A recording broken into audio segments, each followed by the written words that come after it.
Oke guys, so welcome back to our channel Independent Training. Kita masuk ke dalam playlist audit sektor publik. Kita sudah membahas kemarin beberapa topik, yaitu terkait tentang bagaimanakah teori tentang program audit sektor publik.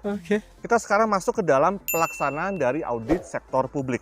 Sebelum kita bahas lebih detail, seperti biasa teman-teman jangan lupa untuk subscribe, like, dan komen di channel Independent Training. Nah, sekarang kita masuk ke dalam teori pelaksanaan audit sektor publik. Kita masuk ke dalam definisi. Pelaksanaan audit adalah salah satu tahapan dalam proses audit di mana auditor akan mengembangkan suatu program audit yang sudah pernah kita bahas topiknya yang lalu.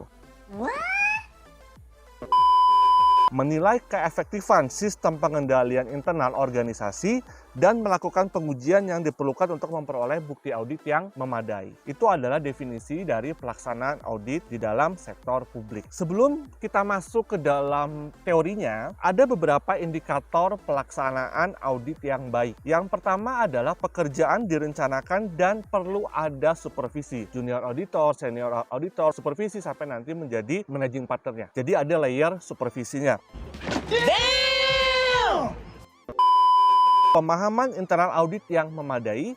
Yang ketiga adalah bukti audit yang kompeten. Bukti audit yang kompeten juga sudah pernah kita bahas di beberapa konten sebelumnya.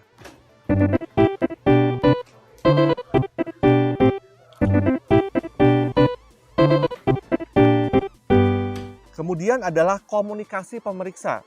Bagaimana hubungan antara auditi dan auditornya. Apakah kooperatif, apakah ada data yang tidak disampaikan. Oh, hell no!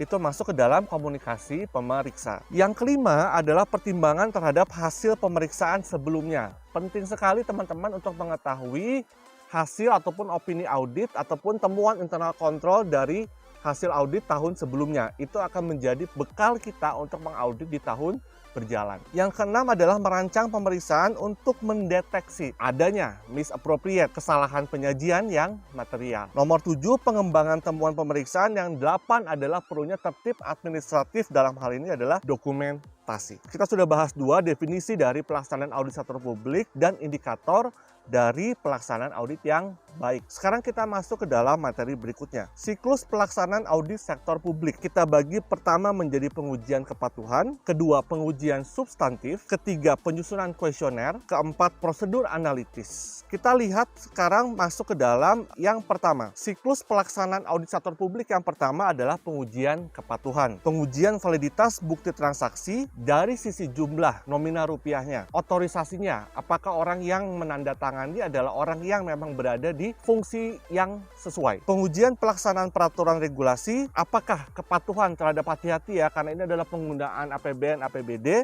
perundang-undangan. Ketidakpatuhan, apakah ada unsur perbuatan melawan hukum, itu harus disertakan. Pengujian kepatuhan selesai, kita masuk kepada pengujian substantif. Yang pertama adalah perancangan pengujian substantif, menyediakan bukti mengenai kewajaran asersi, ya asersi jangan lupa opini manajemen atas laporan keuangannya. Kemudian yang kedua adalah prosedur pelaksanaan pengujian substantif. Yang ketiga adalah sifat ataupun jenis substantif, saldo, akun, dan transaksi. Yang berikutnya adalah pengujian detail atas saldo.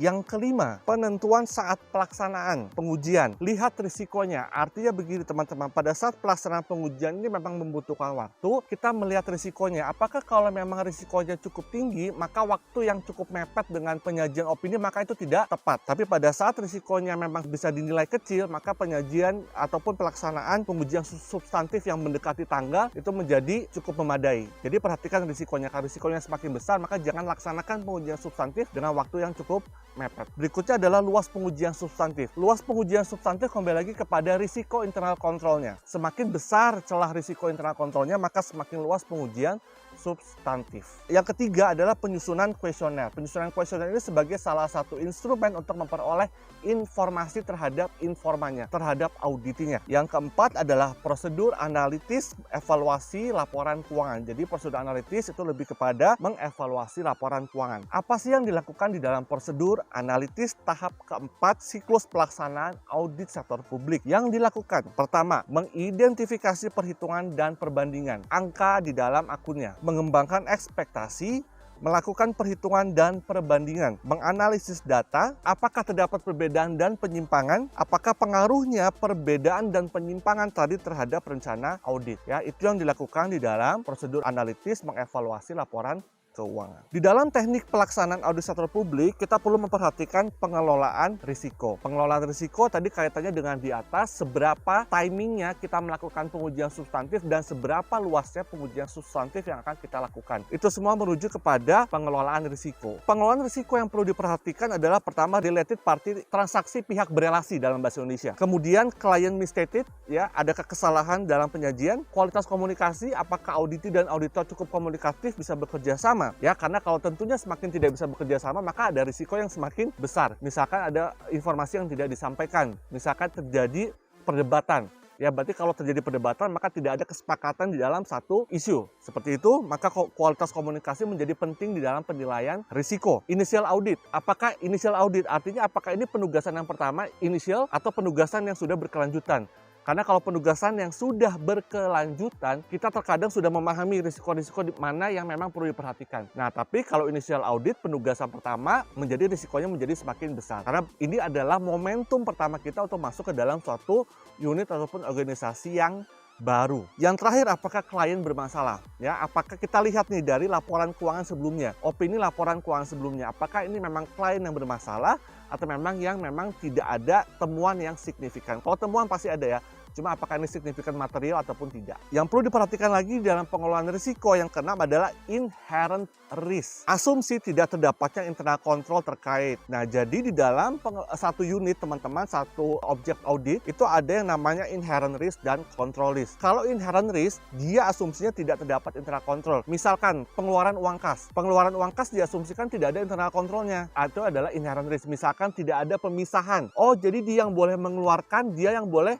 mencatat pemasukan, tidak tepat. Itu berarti tidak ada internal controlnya. Orang yang di inventory, orang yang mencatat dengan orang yang bisa mengeluarkan barang di inventory orang yang sama, itu juga tidak tepat. Maka itu adalah inherent risk. Asumsinya di unit inventory tadi tidak ada internal control. Yang berikutnya adalah control risk. Ada internal control tapi tidak dapat mendeteksi, gagal dia. Misalkan sudah dibikin pemisahan tugas antara orang yang menerima uang kas dan orang yang mengeluarkan uang kas, sudah dipisah, tapi ternyata dua orang ini bekerja sama. Oh, berarti itu adalah control risk. Risikonya ada, sudah dimitigasi, tapi ternyata tetap kejadian. Itu definisi dari control risk, yaitu adalah internal controlnya sudah disediakan, pemisahan tugas antara A dan B, mana yang menerima uang kas, mana yang mengeluarkan, tapi ternyata mereka masih bekerja sama. Yang terakhir adalah total dari audit risk, yaitu adalah keterlibatan dari inherent risk dan control risk menjadi total audit risk. Yang berikutnya lagi adalah teknik pelaksanaan audit sektor publik. Kita perlu memperhatikan